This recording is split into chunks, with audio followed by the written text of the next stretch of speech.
Hello दोस्तों, स्वागत है हमारे YouTube चैनल इसके स्टडी पॉइंट पे। आज आप लोगों के लिए हम एक ऐसी सेशन पे चर्चा करने वाले हैं जो बेहद ही दिल को आनंदित करने वाला सेशन है ये, और हर भारतीयों को जानना चाहिए अपने देश के बारे में।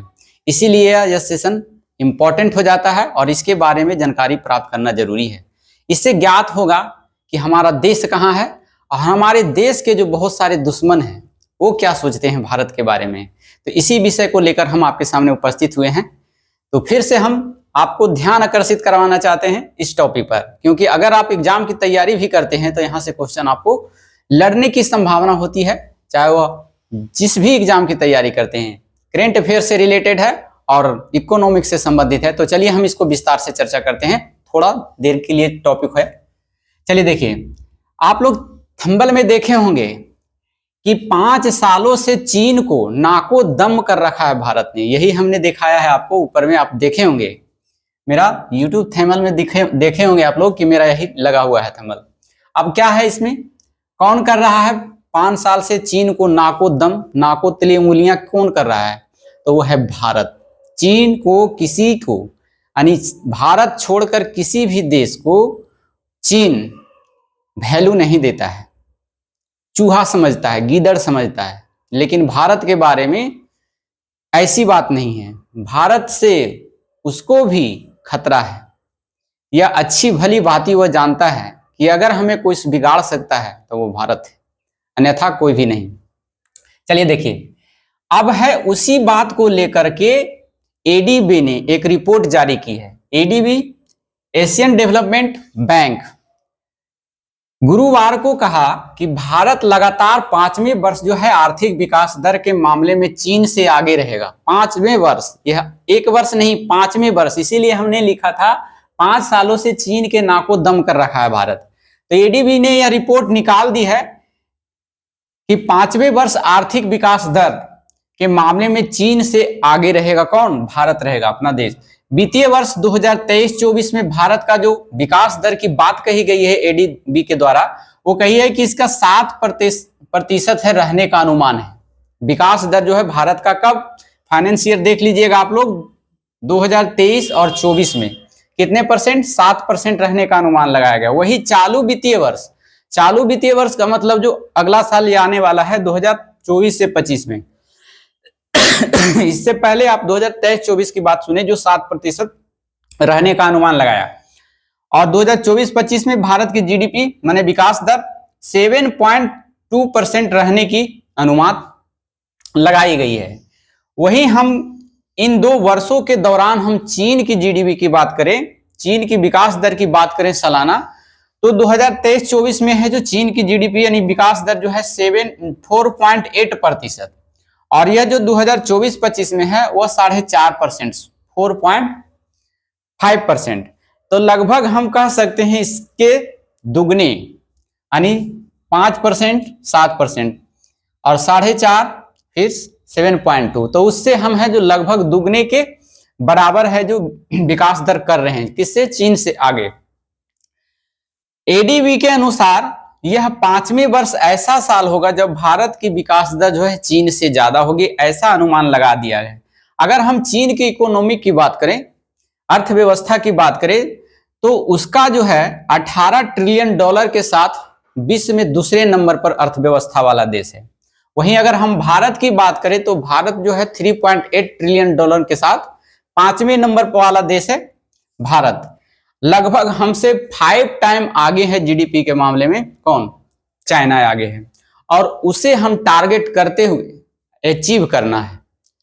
चाइना को पीछे छोड़ते हुए हमें क्या करना है? अचीव करना है, वो टारगेट को हासिल करना है। ऐसा लक्ष्य हमारे देश के राजनेताओं के द्वारा या फिर हमारे सरकारों के द्वारा तय की गई है। मोदी जी ने तो घोषणा तक भी कर दी है कि 2027 तक भारत की जीडीपी हम जो है 5 ट्रिलियन डॉलर के साथ 5वें से चौथे की ओर चले जाएंगे, अर्थात हम जापान और जर्मनी को छोड़ते हुए आगे बढ़ जाएंगे। 2027 की बात है। अर्थव्यवस्था वाला देश हो जाएगा, और एशिया प्रशांत क्षेत्रों को लेकर इनमें शामिल जो है 62 देश है। एशिया प्रशांत की हम बात करें तो एशिया और प्रशांत मिलाकर 62 देश है। 62 देशों में अगर बात करें तो भारत की जीडीपी सबसे आगे है, सिर्फ एक देश छोड़कर। वह देश आपको बताना है, कमेंट में लिखना है कि कौन सा देश है। हम फिलहाल बताएंगे आपको। तो उत्तरी प्रशांत में एक देश है, एक छोटा सा द्वीप है। उत्तरी प्रशांत में एक छोटा सा द्वीप है, हमको आपको बता देते हैं। उस देश का नाम है पलाऊ। पलाऊ का जीडीपी जो है भारत से अधिक है। और कितना है? तो 8% है उसका विकास दर पलाऊ का, जो एशिया प्रशांत क्षेत्र का एक छोटा सा द्वीप है। उसकी इकोनॉमी की बात करें तो उसका इकोनॉमिक 30 करोड़ डॉलर है। लेकिन हम भारत जनसंख्या भी तो आगे हैं इससे, तो उससे कोई दिक्कत नहीं है। लेकिन अगर आपसे पूछ दिया जाएगा कि बताइए कि भारत से, एशिया में भारत से ज्यादा विकास दर वाला देश कौन है, तो पलाऊ हो जाएगा। लेकिन उसके बाद अगर कोई देश की बात करें एशिया में, तो एशिया में भारत की कोई टक्कर देने वाला नहीं है। एकमात्र देश है जिसके बारे में बताएं। एशियन टाइगर की बात करें तो एशियन टाइगर में बहुत सारे कंट्री आते हैं, जैसे ताइवान, दक्षिण कोरिया, सिंगापुर, हांगकांग। ये सब का विकास दर भारत से काफी कम रहने की उम्मीद जताई गई है। और इसी के वजह से कुछ ऐसे देश हैं जो भारत को नीचा दिखाने की कोशिश करते हैं। उनमें से कुछ पड़ोसी देश भी हैं, कुछ पश्चिमी देश भी हैं जो इसमें इन्वॉल्व हैं। भारत को किस तरह से इसके इकोनॉमी को नुकसान पहुंचाया जाए, किस तरीके से नीचे पहुंचाया जाए ताकि यह ऊपर ना हो, ये हमेशा प्रयास में लगे रहते हैं। इसके बाद हम लोग ने बताया कि कौन कौन सा देश ऐसा सोचते हैं। तो आप लोग को पता होगा, हम मैप के थ्रू थोड़ा सा हम प्रयास करेंगे सुलझाने का। देख लीजिए, एडीबी के बाद हम कर रहे थे, रिपोर्ट जारी किया गया था, तो एडीबी का फुल फॉर्म भी बता दिए थे आपको, एशियन डेवलपमेंट बैंक। इसकी स्थापना भी पूछ लिया जाता है, तो 1966 मारिएगा इसका आंसर। 1966 दिसंबर में इसकी स्थापना एडीबी का किया गया था, और जिसका मुख्यालय जो है मनीला में है। मनीला कहाँ पड़ता है? तो फिलीपींस में पड़ता है। फिलिस्तीन, फिलीपींस मारिएगा, फिलिस्तीन नहीं मानना है। अब देखिए, मान लिया जाए हमारा देश भारत है, थोड़ा सा हम मैप पे लेकर के चलते हैं आपको, है ना। हम इसको लेकर के चलते हैं, आपको थोड़ा सा हम टाइम लेंगे।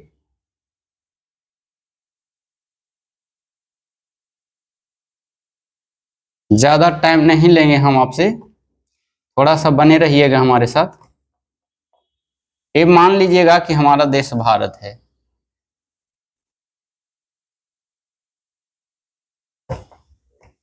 थोड़ा सा टाइम दीजिएगा।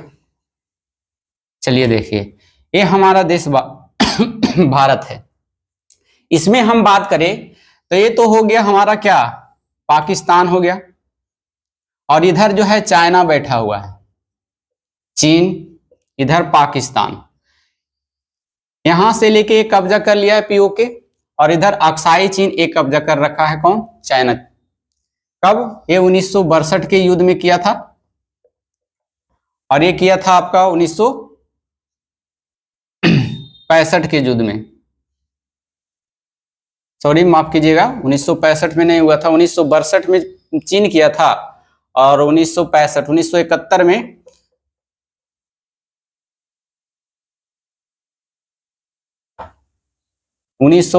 में किया था।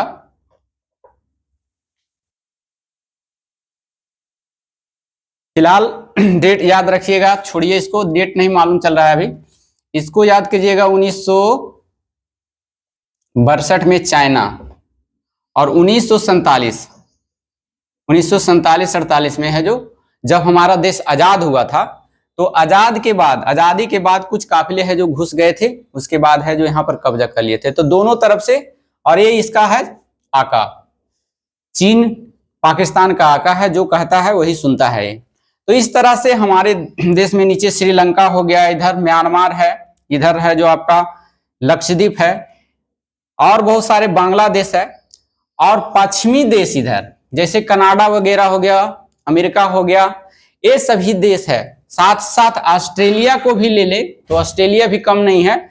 सभी जो है इसको है जो दबाने की कोशिश करते हैं हमारे देश को, लेकिन हमारा देश दबने वाला नहीं है। लेकिन कहा जाता है कि जब एक कुत्ता भौंकता है तो मतवाला हाथी चलता रहता है, वही बात हमारे इंडिया में है। हम अहिंसा के बल पर किसी को धोखा नहीं देते। अहिंसा हमारे रग रग में बसा हुआ है, हिंसा की बात हम करते नहीं हैं। लेकिन जब हमें कोई ललकारता है अति से ज्यादा कर देता है तो हम हिंसा पर उतरने के बजाय उसको बात से ही मारते हैं ताकि वो खुद मर जाए। जैसे देख लीजिए पाकिस्तान की अभी कंगाली में आटा गीला चल रहा है। तो ये सभी देश नहीं चाहते हैं कि भारत में एक मजबूत शासक बने। कनाडा, अमेरिका और बहुत सारे यूरोप के कुछ कंट्री, ऑस्ट्रेलिया के कुछ जो वहां के बसे हुए हैं, यूरोप का ही तो है यहाँ पर आदमी बसा हुआ, तो ये सभी जो है नहीं चाहते कि यहाँ पर मजबूत शासक बनते, जिसके चलते हैं हमारा देश को। और यही में है चाइना को 5 सालों से नाक में दम कर रखा है इंडिया। कभी इसी के बदौलत देखिए, कभी ताकि इनको लगे ना कि हमसे ये आगे निकल जाए, इसीलिए कभी हो जाएगा गलवान घाटी में हमला करवाएंगे, कभी मणिपुर में करवाएंगे, कभी है जो सिक्किम में करवाएंगे, कभी अरुणाचल प्रदेश को अपना हिस्सा बताएंगे। यही सब एजेंडा इसका चलते रहता है। इसका चीन का विस्तारवादी नीति के चलते इंडिया समझ चुका है कि अब तुम्हारा दाल गलने वाला हमारे पास नहीं है।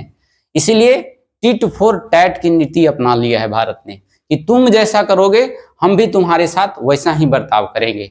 इससे चीन परेशान हो चुका है कि हम क्या करें। तो यही टॉपिक था आपका जो आपको लेकर आए थे समझाने के लिए कि किस तरह से भारत, अब है हमको चीन को काउंटर करते हुए कैसे हमें इसको अचीव करना है।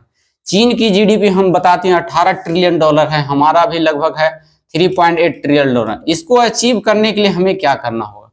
तो हमें करना क्या होगा? मेहनत करना होगा। कौन मेहनत करेगा? भारत सरकार करेगी।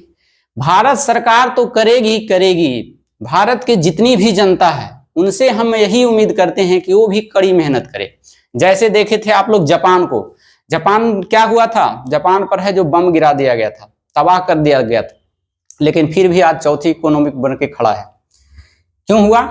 क्योंकि वे लोग हैं जो 24 घंटा में 20-22 घंटा वर्क करते हैं, 18 घंटा वर्क करते हैं। इंडिया वाले 8 घंटे में काम करते करते थक जाते हैं और कहते हैं हमने बहुत बड़ा काम कर लिया। नहीं करना है हमको। अगर इस टारगेट को अचीव करना है तो दिन रात मेहनत करना होगा। चाहे वह वैक्स हो, बच्चे हो, बच्चे पढ़ने का टाइम है पढ़ेंगे वो, लेकिन जो भी सदस्य हैं, महिला, पुरुष, स्त्री, बुजुर्ग, वे सभी को मेहनत करना होगा बहुत ज्यादा, तब जा करके हम इसके मुकाबला दे पाएंगे। और यही टारगेट हमारा होना चाहिए कि हम इसको टारगेट करें। तो इसी के साथ फिर मिलते हैं ऐसी टॉपिक के साथ। कैसा लगा हमारा टॉपिक? तो हमारे टॉपिक अगर आपको अच्छा लगता है, हमारा वीडियो आपको पसंद आता है, तो कृपया करके हमारे कमेंट बॉक्स आपके लिए खाली है, वहां पर आप कमेंट लिख सकते हैं कि आपको किस प्रकार के वीडियो अच्छे लगते हैं। उस टाइप का वीडियो हम लाने का प्रयास करेंगे। तो फिर मिलते हैं अगले वीडियो में। उससे पहले आप नए हैं हमारे चैनल पे तो लाइक कर लीजिए और दोस्तों के पास शेयर कर दीजिए। मिलते हैं। जय हिंद, जय Bharat. Thank you so much. Thank you for watching.